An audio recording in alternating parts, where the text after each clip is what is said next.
All right, and welcome to Queen Messy Michonne to the Butterfly Effect Studio for Training. She's out here in the world doing some big things, and we have a great conversation for you guys today. We are talking about the GLP-1s and everyone's favorite tennis player, Serena Williams.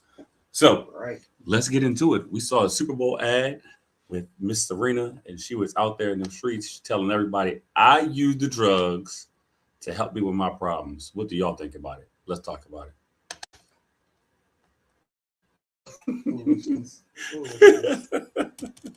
You're just shaking your head. It's not a Because it's foolishness. I didn't see the ad. I'm going to be honest with you. I didn't see the ad. okay. But I'm already aware of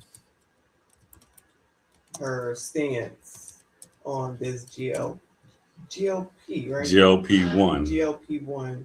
Mm-hmm. I'm already aware of how she's using it and is telling people to use it. And I'm just of the, if you want to use it.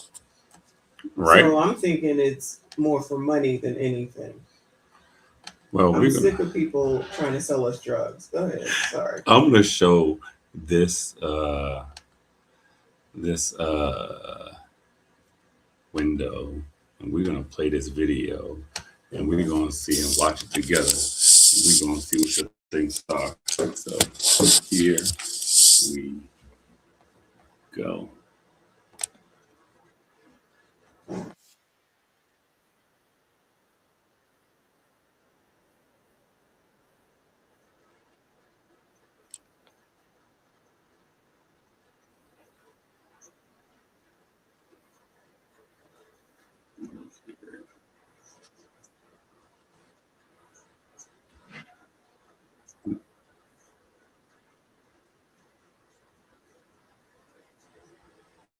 Well, looks like this video didn't play, but it just said, I'm Serena Williams. I'm a real user, and I use the drugs.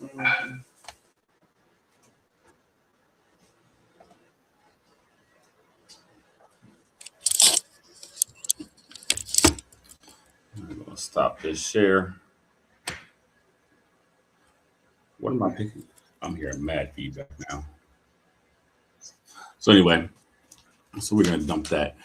So I think that her biggest thing is she believes that using the medication helps her cause, and it helps her to accelerate her weight loss when she really didn't have a chance to do that while she was playing tennis. Now, I'm a big believer in using tools to help us lose weight or whatever. But when you use it as the only way you get it done, that's when I have a problem. You don't use the meal plans and don't do all the other things. Uh, that's when it's the crutch and not as a tool it's supposed to be. You're a proponent of the drugs? I'm a proponent of folks when they don't have another alternative to use it. She has other alternatives. Yeah, she does. And I think her argument is I'm a mom, I gotta cook, I gotta do this, I gotta do that. Hey, just giving you perspective from what she explained to us in her ad. When I'm a mom and I work too, so save it, sis. You also have enough money, you and your husband, Yeah, that you can have a cook, so that you can have the food, and you can have the trainer. yeah. But for some reason, you want to take the easy way. And what I don't understand is why she and a lot of the people want to do this when they have those means that the regular folks like us don't have the means for. Mhm. And then they're peddling it to us. And then people will think, oh, yeah, I'll just go ahead and get it. Then these be the same people. Don't let me go off on a tangent now. These be the same people talking about they care about their community and everything, but you don't have no problem Right. with selling drugs to them while you taking money in order for you to continue to get richer. Yeah. And then we over here, regular smegulars, Hmm. looking like she looks, because she looks crazy. She looks amazing now. I You mean, think? the way she's lost 31 pounds according to the thing. That's it, She's 31, as big as she was. She was over 200. She was thicker than a Snickers. So I say she was over I think she looked 200. good. I think she looked good. Listen, I'm not anti Serena. I'm not anti the drugs. I do believe that there is a use for the medication, right? One second. Let me say, shout out to your chat, because you have a couple of people who are speaking in there. So Okay. let's make sure that we acknowledge them. Everybody, Make sure you hit the like button. Subscribe if you are new. Shout out to all of y'all. Make sure you chime in and answer the questions as well. Oh, there's that. Thank you very much for following, Sergio. We appreciate you. I do believe that the initial outset, the weight loss was a side effect, right, of using the drugs. When the drug was first invented, the GLP-1, when it was first came into the market, and the big side effect was people were losing weight, right? So shit, I can just use this to lose weight and don't have to worry about the diabetes, because the more weight you lose when you have type 2 diabetes, the lower your risk is for having type 2 diabetes, right? I was going to say, so the original reason for it is for people with diabetes. Yes. Then everyone else. Once the science figured out that it causes you to not be hungry anymore, and you stop eating, people start losing weight. But the side effects are huge, right? The side effects are your stomach can atrophy, you can have pancreatic diseases. There's lots of other parts that go into it if you're not following the meal plan and sticking to the plan that your doctor gives you when you're prescribed the medication. I am not a proponent of, hey, everybody getting the drugs. I am a proponent of, if you're using it as a tool and you do have diabetes, then yes, it's going to help you. It should help you. Does it work for everyone? No, because the 80-20 rule still applies. Does it work for the majority of people who use it? Of course it's going to, because it's making you not be hungry. Does Serena have diabetes? I don't know. I'm going to assume the answer is no, but I don't know. I'm thinking the answer is no.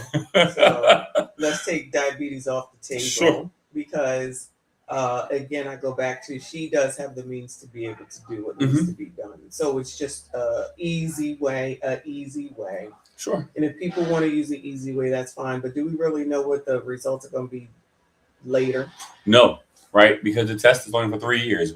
Before the FDA approves it, anywhere between 3 and 5 years. And as long as there's no major adverse side effects that people come up with during that time, then normally it's not going to be off, have major things that they're going to know about 10 years from now. Because the idea is not to be on it for 10 years either. The idea is to be on it to get your weight down to where it's supposed to be, and then you get off the drug. But if you haven't learned how to eat properly, right, and exercise, and all those things, then it doesn't do no good, and that's why people are going stay back on it or stay on it. I agree with you, and I think that's the biggest thing with surgeries and weight loss drugs and all those things, because you're not fixing your mind or addressing the heart issue that you have that's causing you to overeat and suffer from all these conditions and problems and things. So I would argue and say that, hey, if you do the work and you have someone helping you do the work, then the odds of your success are going to be far greater than they're going to be without it. Right. So, Serena, I think that her and Oprah and a lot of those folks have the means to do the work. Correct. Right. The question is then, do I have the means to do the work? And is that 2, 3, 4 hours a day, whatever it takes me to train, is that worth my time when I could train for 45 minutes and do the thing and come back and be with my family, which is a better use of my time, right? There's a balance that could come into place that we're not accounting for. I don't think people should use the shortcut, though. And I think that when you do it responsibly, under your doctor's care, sticking to the plan, it'll make a big difference. And I think that's what people are advocating for. At least that's what I think she's advocating for. I hope that's what she's advocating for, not just to make a couple bucks from Roe. Did you say there was backlash, though? Of course. People hated it. People like, oh my God, you didn't need that. You don't need help. You got all this money and you got the drugs and I don't got it. Why do you get to have it? I mean, your haters gonna hate. I don't think it's hate. I don't personally think it's hate. I think there's some things that we should be saying something about. Sure. And in this case, I do believe that this is absolutely it. Not even necessarily because she does have money, even though you can take that into account. You're selling that to me. Sure. You, rich person, are selling that to me. You are selling that to somebody that's one of us, basically.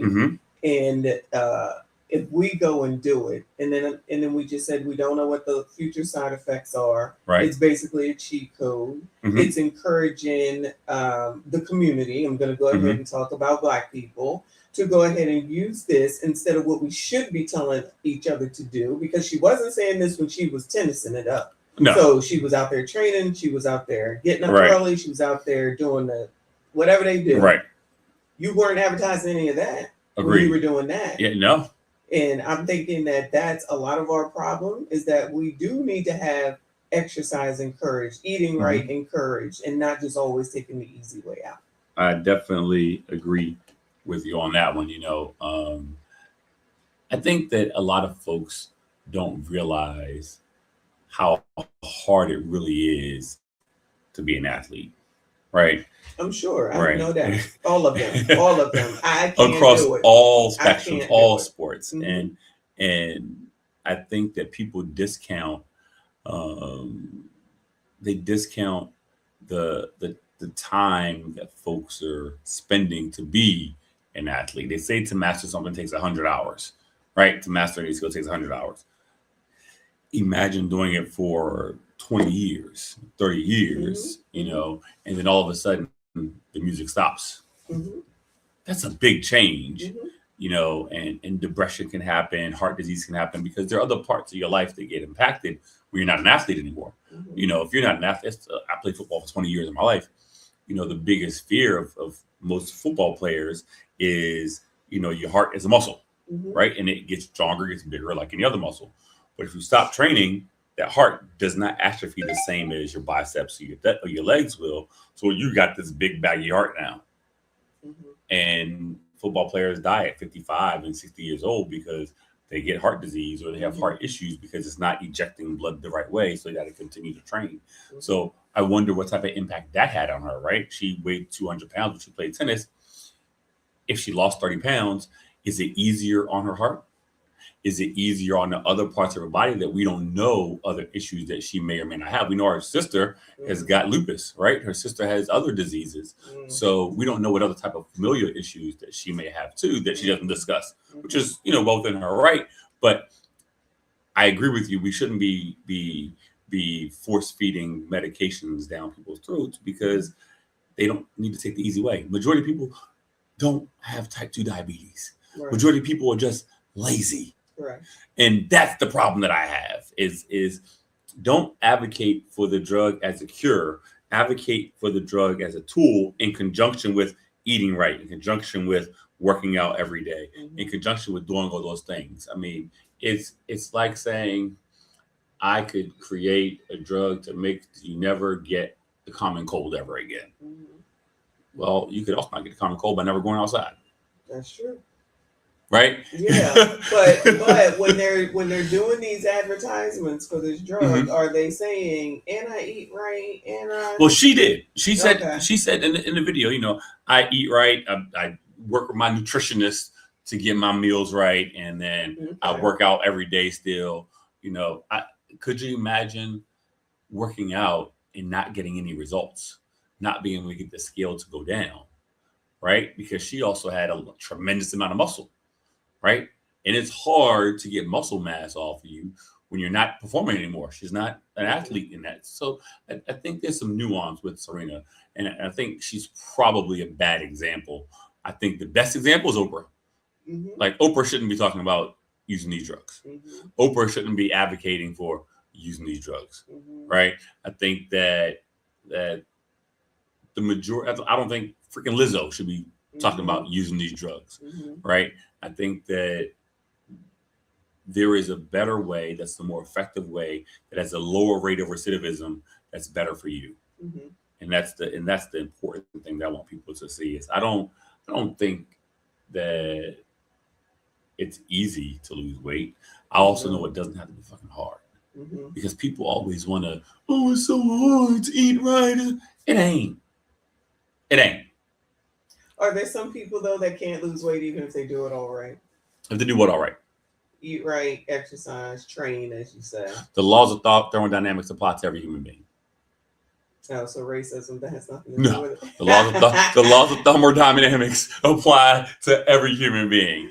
Calories in, calories out. Mm. 3,500 calories is the equivalent amount of energy that burns 1 pound of mass, no matter what type of person you are.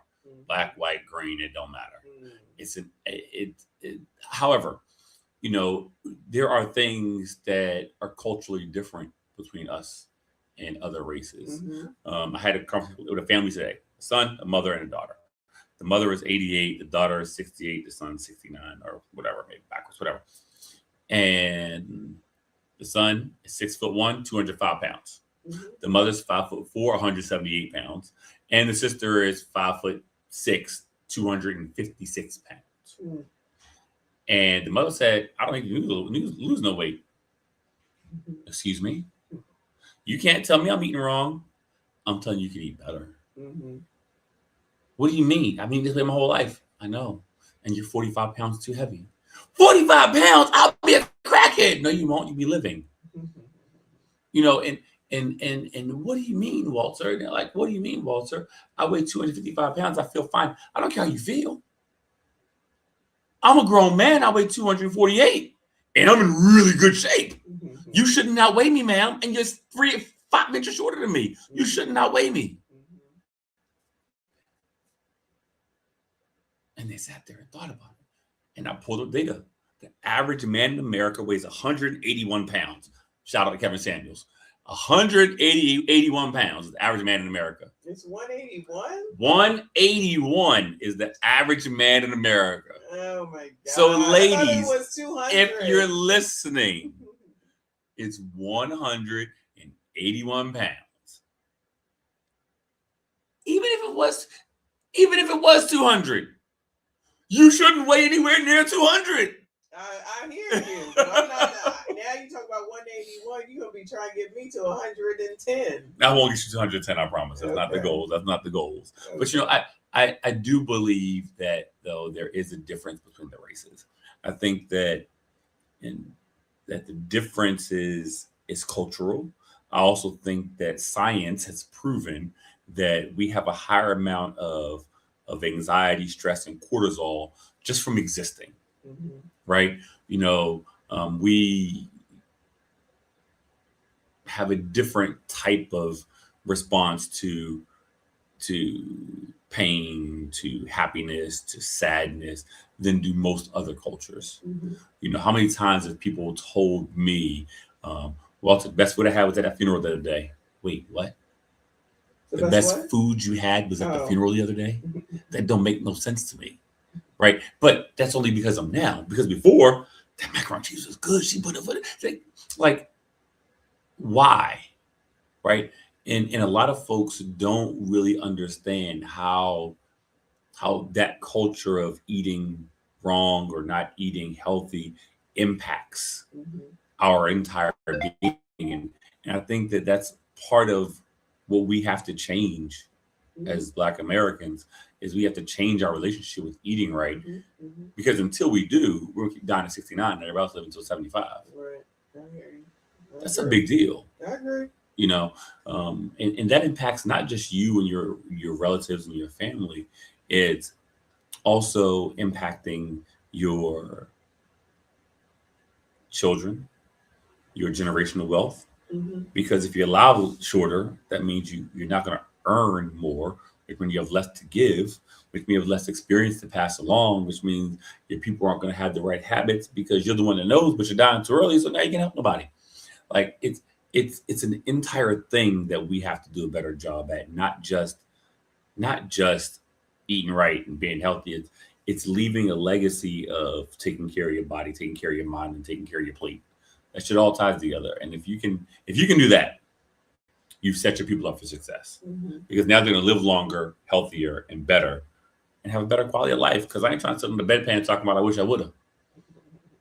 Right? Nobody wants to be the one. We gotta wait for grandma and them. She got a wheelchair. She got one bag leg. Another one got cut off. We ain't got time for all that, right? That's what it usually is. So I just challenge us to make better decisions when it comes to medication, especially for medical weight loss. I challenge us to actually read and understand the science and don't just do it because Serena said she did it or because Oprah said she did it. Find out for yourself, but don't just, I did my research. What does that even mean? Right? You did your research on what? Where? That's another thing now. That's a new thing. I Right. did my research. Right. What does that even mean? And every time, ChatGPT right? now. Every time somebody says that to me, okay, where did you research it at? Listen, I had a lady tell me that creatine is bad for you. Wait, what? Creatine is the most used and studied supplement in history. What do you mean it's bad for you? Well, I just know I did my research. Well, where'd you do your research? Facebook. Right? I mean, I can go on Facebook and say, why shouldn't I do push-ups? And there's going to be 20 people saying it's bad for your shoulders. Yeah, I understand that. So I do think that we can do better and do your research. Go to Harvard Medical Review. Go to Yale Medical Review. NIH is kind of sketchy right now because all the scientists got fired. So that's a tough one to use. But, Berkeley College. And then, of course, all your major hospital sites. Johns Hopkins, Mayo Clinic, Cleveland Clinic, Cleveland Hospital. These are places you can go to get the information so you can make a well-informed decision. Because sometimes doctors are looking for the incentives that are handed out by pharmaceutical companies, right? Because pharmaceutical companies come to get them to sell your drug, sell their drug, and they give them a bonus for selling 10,000 subscriptions of their drug. But don't be the fool of not advocating for yourself and finding out information for yourself. Your local pharmacist, he or she will gladly, because they're the most underused resources in the hospital, the pharmacist. Because the pharmacists in most states can't write prescriptions.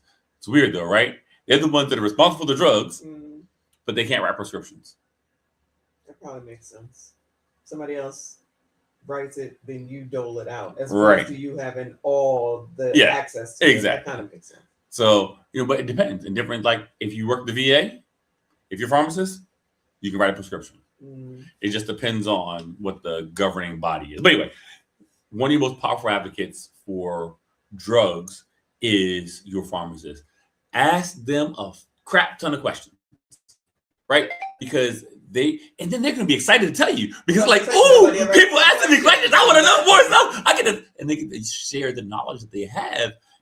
And you never know. That could be your advocate now that's going to question why this doctor is writing you this prescription, right? So many scripts are given 5 milligram, 8 milligram, 10 milligram.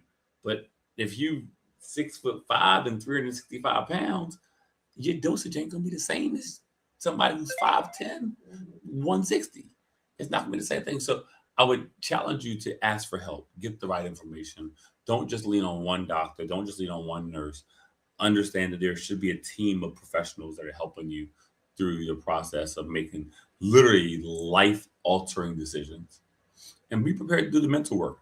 Because if you're going to take a weight loss supplement, a weight loss drug, or you're going to embark on a weight loss journey, be prepared to do the mental work. Because if you don't address the underlying reasons, you're going to yo-yo right back up. And that to me is the worst. I had a lady work with me. We lost 120 pounds together. And she didn't have a why for losing weight. Other than I said, I just got to lose some weight. And we went from 290 pounds to 168 pounds. Great job. She did a fantastic job, lost a lot of weight. And then a year later, she called me crying. What's wrong? I need your help. I'm thinking she had a flat tire stuck on the side of the road. No. She now weighs 300 pounds. Imagine gaining back every ounce that you lost the hard way, but because she didn't do the work here and the work here, you couldn't maintain it. She couldn't maintain it. She didn't have her guide point. And, it's much harder the second time you do it because then it's, what it is. So everything's okay. I know this. Okay. I know this, but you're just not doing it. Why didn't you call me when you were plus 20, plus 30, plus 50? Now you're plus 140. Mm. Like and it's heartbreaking because I was there for that whole journey, all the tears, all the crying, and then you gave it all back. You know, and that's why I spend so much time when I'm working with my clients doing our interview. I think that getting folks to address the trauma and the issues they have before they start the journey or while they're embarking and working through the journey, it does wonders because they can break through while they're going through. And if they can do that, it literally changes the trajectory of what they're doing and they can stay focused a lot longer and are less likely to recede back. I think that's what makes a lot of trainers. We have a dual role outside of the whole working out part and making y'all complain and cuss us out. Outside of that part of our job is also we got to motivate you. We got to find the why so we can get you to continue to push. Some people chase a number on a scale. Some people want a boyfriend. Some people want to keep their man. Any number of reasons. But it's important that you have your why, have your reason. Don't just do things just because. Do things on purpose, with purpose, and in your purpose, and you'll be surprised at what the end result will be. There you go. There you go. What else you got? Nothing. We didn't have it all. Yeah, nothing else to say. Serena's gonna do what she gonna do, and the rest of them gonna do what they gonna do. Yeah. I just hope that down the line that there's not all these crazy effects. Well, we already know we already see it. We see people. Like I have a guy right now that's in North Carolina. He took the GLP-1s and never ate right. Imagine that. And now he's got all kinds of gastrointestinal issues because he didn't follow the steps. It wasn't the drug's fault. The drug did exactly what it was supposed to do. It made you not feel hungry. But here you go, not following the rules, which is eating 1,250 calories a day, which can keep you full. You was on a retreat, you ate 1,200 calories. Was you ever hungry? Yeah. But you was hungry at the retreat? Sometimes.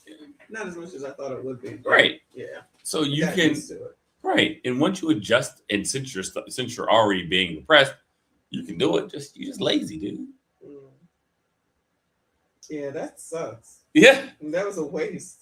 Yeah. But that can happen with people who do the bypass surgery too, right? Absolutely. But that's the biggest thing is people who don't follow the meal plan.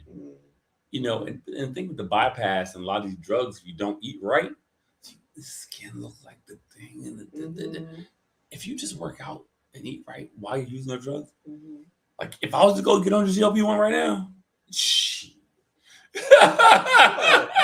man, I'd stay lean. I'd be 215 pounds year round. You look weird. No, I wouldn't. You look weird. No, you look right like you look right now. That's what you're supposed to look like. Superman.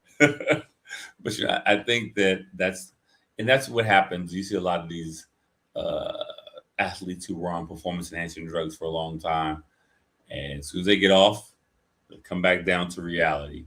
Because walking around 350 pounds is rough.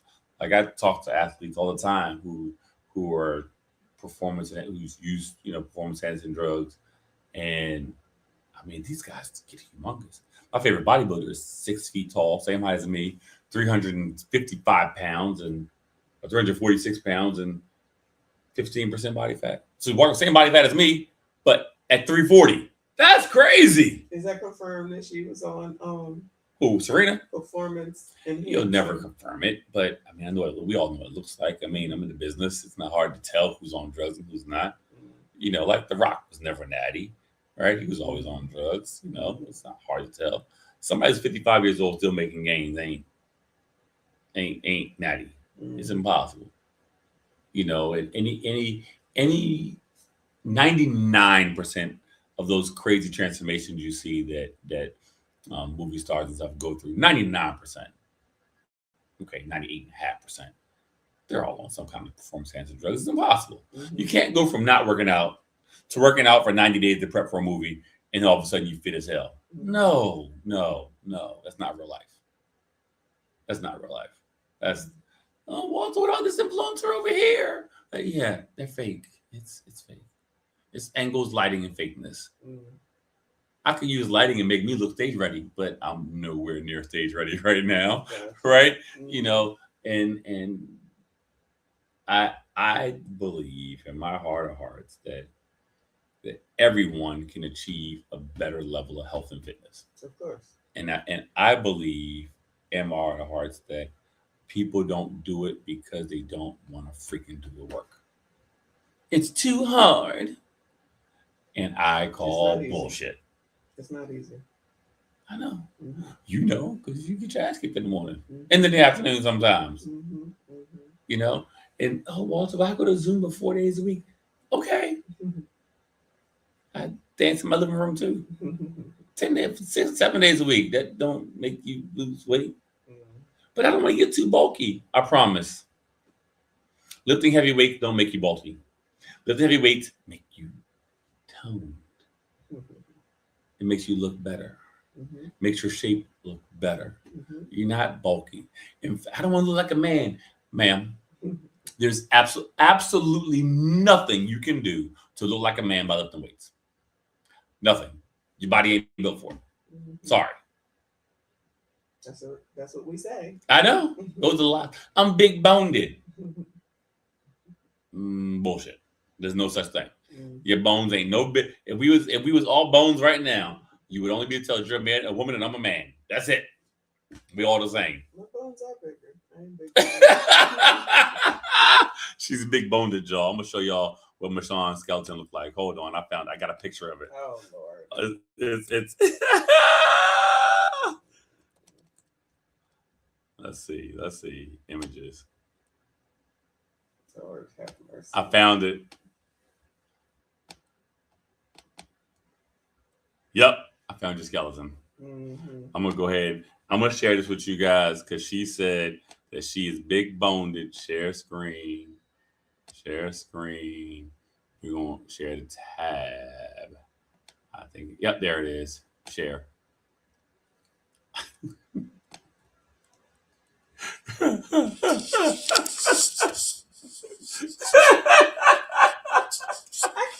Oh, you can't even see the big bonedness.